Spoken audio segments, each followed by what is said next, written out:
Unfortunately, you probably came across this video today because you have an awful, painful sunburn and you just don't know what to do about it. Guess what? I've made the same mistake before and I've had the same type of sunburn that you're probably dealing with today. Don't worry, I have 6 effective remedies for how to treat your sunburn. Before I dive into how to treat your sunburn, I just want to define for you what a sunburn actually is. A sunburn is an inflammatory reaction to excessive UV radiation that's hitting the outermost layer of your skin, which is called the epidermis.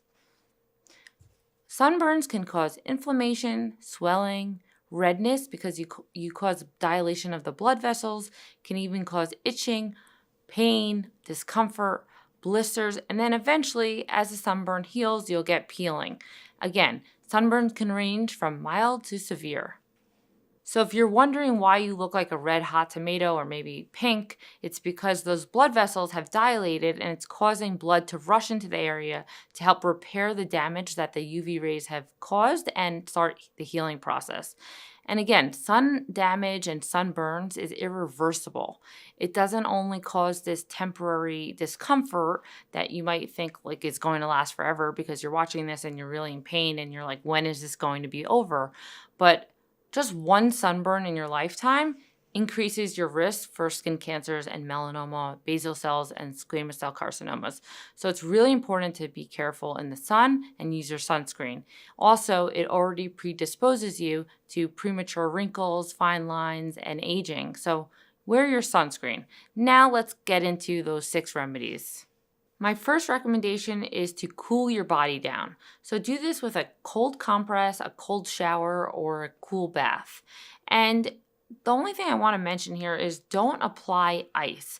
Ice can actually make the inflammation worse, but using cool compress will help bring down the inflammation. It will provide you with immediate relief and it will be quite soothing for your body. So now that you've taken a cool shower or cool bath or used a cold compress, I want you to apply a moisturizer to damp skin. And the reason you put it on damp skin is because it actually seals and traps in that moisture that's sitting on your body. And don't do any harsh rubbing because you don't want to start exfoliating your skin, and definitely don't peel any skin that you see starting to come off.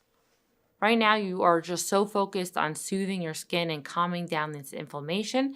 And something I always recommend that a lot of patients like to do is they put their moisturizer into the refrigerator. And I also recommend this for people with very dry skin. And then after you take it out of the refrigerator, you apply it and it feels really cool and soothing. So those are 2 tips. Another thing I want to mention is avoid any moisturizers that contain benzocaine because this will make your inflammation worse. If your sunburn is really bad and you're not tolerating the moisturizer well, then you would probably want to try out a hydrocortisone ointment just for a few days until your sunburn calms down. If you're looking for a recommendation for a moisturizer for your sunburn, one product that I really love and recommend are the Vanicream products. They're fragrance-free, they're hypoallergenic, they don't have any preservatives in them, and they're just like plain and simple and moisturizing and excellent. So you want to use something like that for your sunburn. And here are a few recommendations, and I'll share them in the link below. This is the Vanicream Light Lotion. This is the Vanicream Daily Facial Moisturizer. And then another product, which I don't have with me today because I ran out, is the Vanicream Moisturizing Cream that comes in a tub. That will be excellent for your sunburn. Now that you've taken a cool shower and you've moisturized, the next thing you want to do is drink plenty of water. It's going to be really important to hydrate because what happens is when you have a sunburn, water is drawn to the top layer of the skin and you actually go through a process called transepidermal water loss, and this can cause you to have dehydration. So replenish your fluids, drink a lot of water, and it should help you feel a little bit better. Now, if you've made it to this point and you're still not feeling better, then I recommend trying to take an NSAID. An NSAID is like Advil or Motrin. You can also try out aspirin because this will help reduce the redness, the inflammation, and the swelling. If your skin has formed blisters, do not pick, pop, or peel the roof of the blister off.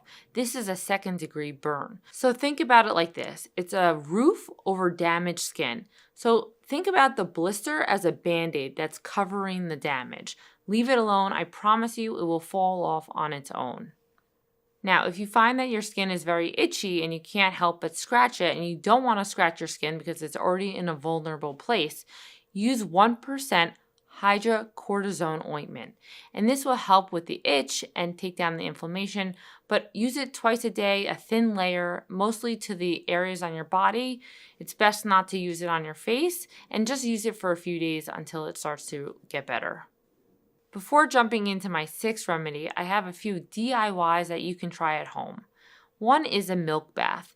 The milk has naturally occurring lactic acid in it, fats, and proteins, so I suggest using a 2% milk.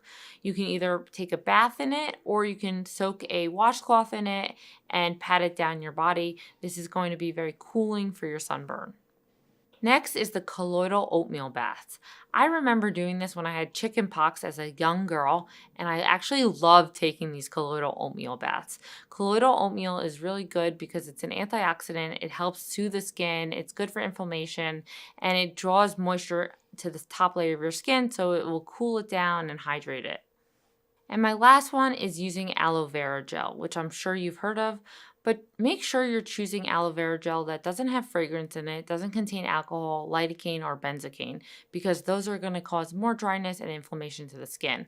So if you're trying to choose an after sun gel, choose something that's fragrance-free and alcohol-free. Now, my last and final recommendation, and probably the most important of all 6 of them.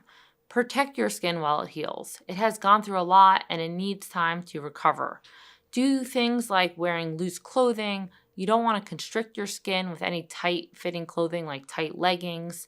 You also want to stay out of the sun as best as possible. So if you find that you need to go to the store, wear clothing that is long sleeves with UPF factor in it, sunglasses, wide brim hats. Just do everything you can to avoid the sun because you don't want to cause any further damage.